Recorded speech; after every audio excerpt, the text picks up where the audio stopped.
In this video, we'll show you how to safely lift the front and back of your Ford F-150 using standard lifting tools.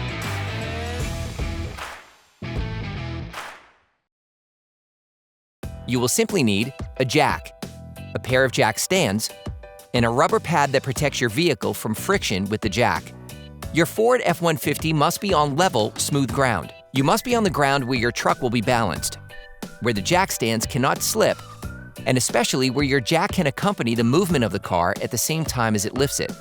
First of all, if the operation requires removing the wheels, start by loosening the wheel nuts before lifting the vehicle.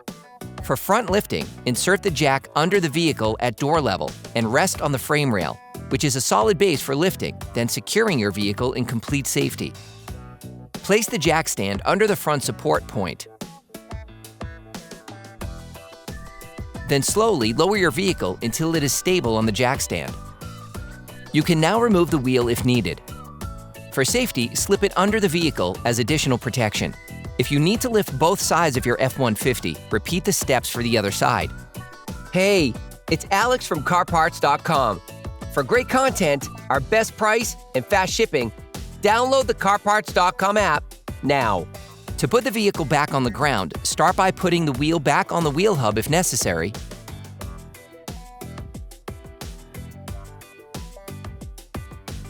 and retighten the nuts until they make contact. Reposition the jack and lift your F-150 until you can remove the jack stand. Then, gently lower your vehicle to the ground. Finalize the tightening of the wheel if necessary.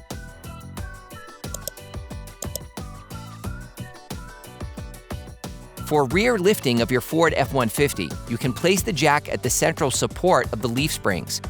You can place the jack stand under the rear axle. Then, slowly lower your vehicle until it is stable on the jack stand. To lower the back of your vehicle to the ground, reposition the jack and raise your F-150 until you can remove the jack stand. Then, gently lower your vehicle to the ground. You can now safely perform many of the operations on the F-150. Operation complete.